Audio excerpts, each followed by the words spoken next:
Mbifurize kugira umugoroba mwiza mwebwe mukomeje kudukurikira mukomeje kuba natwe muri gahunda z'amakuru ndetse n'ibiganiro bitandukanye kuri Northern TV. Reka tuganire kuri amakuru. UPDF ni igisirikare cya Uganda kishe umusirikare mukuru wa Al-Shabaab nk'uko amakuru abivuga. Ingabo za Uganda ziri mu butumwa bwa African Union Support Mission in Somalia OSOM zatangaje ko zishe umuyobozi mukuru w'inyeshyamba za Al-Shabaab mu karere ka Lower Shabelle muri Somalia. Umuyobozi witwa Osman Hussein Bunne Amile waruzwi nk'umugaba mukuru w'ingabo za Al-Shabaab muri ako gace yishwe ku itariki ya 14/2025 mu gitero gitunguranye cyateguwe n'ingabo za UPDF hafi y'umujyi wa Boromaria. Umugaba wa Sector 1 Brigadier General Joseph Musoke Semwanga yashimye abasirikare ba Boromaria Forward Operating Base kuba bahaye igihano gikomeye cyane Al-Shabaab. Mu by'ingabo za UPDF zavanye muri icyo gitero harimo imbunda ntoya, pistole n'amasasu yayo atatu yuzuye, indebakure zikoreshwa mu ntambara, telefone ebyiri hamwe n'utundi dukoresha nk'uko amakuru bivuga.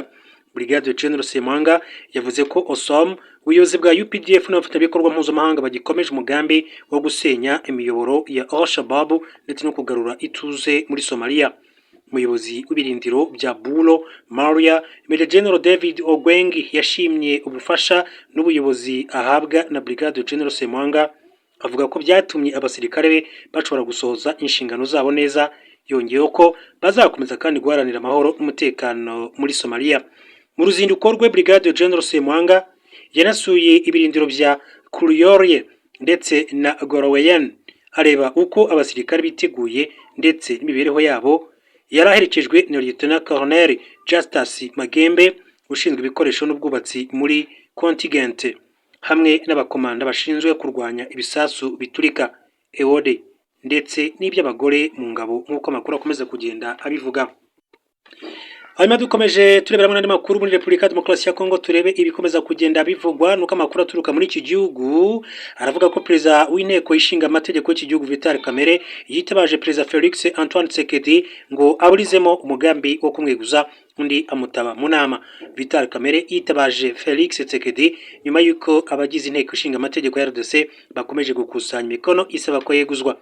Amakuru avuga ko abadepite 162 aribo bamaze gusinya kuri petition isaba ko yeguzwa nyuma yo kumushinja amakosa arimo imicungire mibi, guhagarika inzego, kunanirwa gukorera mu mucyo, ibirarane by'imishahara ndetse no kunanirwa kwita ku badepite. Jeune Afrique ivuga ko ku itariki ya 14 Nzeri Vital Kamerhe yahuye na Felix Tshisekedi amusaba ubufasha bwo kuburizamo umugambi wo kumweguza undi birangira mutabye mu nama. Makuru avuga ko Felix Tshisekedi nyuma yo guhurira na Vital Kamerhe mu biro bye yahamagaye kuri telefone mubyara we Tony Kanku Shinku usanzwe ayoboye umutwe wa politike mu ihuriro Union Sacrée amusaba kurizamo petition isaba ko Vital Kamerhe yeguzwa. Nyuma Felix Tshisekedi ngo yaje kwisubira ku mabwiriza yari yatanze asaba ko gahunda yo kweguza Vital Kamerhe yakomeza. Abadepite bo muri Repubulika Demokarasi ya Kongo bavuganye na Jeune Afrique bavuze ko Tony Kanku ubwe na Ministre Guy Rwanda ushinzwe ububanyi n'inteko ishinga amategeko bahamagaye basaba kwihutisha gusinya imikono isaba ko Vital Kamerhe agenda. Vital Kamerhe imyaka 36 ni perezida w'inteko ishinga amategeko ya RDC kuva muri Gicurasi 2024. Mbere yaho yari yarakoze inshingano zitandukanye ku butegetsi bwa Felix Tshisekedi zirimo kuba minisitiri w'ubukungu ndetse no kuba umuyobozi w'ibiro bya perezida wa Repubulika Iharanira Demokarasi ya Kongo. Reka makuru yacu muri aka kanya tuyasoreze kuri inkuru mabwire ko minisitiri w'intebe wa Israel Benjamin Netanyahu ku itariki ya 15/2025 yemeye ko igihugu cye kiri mu nzira yo gushyirwa mu kato ku rwego mpuzamahanga bitewe n'intambara imaze hafi imyaka 2 muri Gaza. Ibi yabivugiye Tel Aviv mu nama yateguwe na Minisiteri y'Imari. Netanyahu yasobanuye ko icyo kibazo gishobora kumara imyaka myinshi bityo Israel igasabwa guhindura uburyo bw'ubukungu ubw'ingabo kugira ngo rero ibashe kubyihanganira.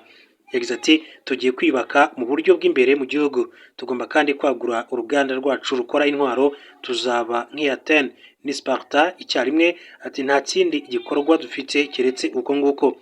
Hari ibihugu byinshi cyane by'Iburayi byamaze gushyiraho cyangwa se birimo gusesengura uburyo bwo guhagarika kugurisha intwaro muri Israel.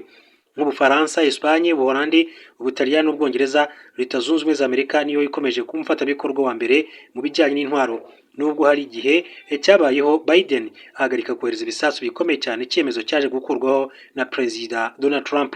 Mu gihugu imbere, benshi mu miryango y'abafite abantu bafungiye muri Gaza, bamwe mu basirikare ndetse batavuga rumwe n'ubutegetsi basaba Netanyahu guhagarika kwagura intambara, bavuga ko bishyira abashimuswe mu kaga kandi bigasenya isura ya Israel ku isi. Yair Lapid n'umuyobozi w'abatavuga rumwe n'ubutegetsi yavuze ati gushyirwa mu kato ni amahame n'ingaruka z'imiyoborere mibi ya Netanyahu. Naho uwitwa Gary A. Scott wahoze ari umugaba mukuru w'ingabo yasabye ko habaho impinduka zikomeye cyane, avuga ko nta yindi nzira yo gusana igihombo cyatera ubutegetsi buriho bwibagiwe impunzi kandi bugakura Israel mu ruhando mpuzamahanga. Nubwo bimeze bityo, Netanyahu yavuze ko ubukungu bwa Israel bugikomeye, ashimangira ko isoko ry'imari ryazamutse n'igipimo kizamuka ry'ibiciro kikaba cyaragabanutse nk'uko amakuru akomeza kugenda bivuga.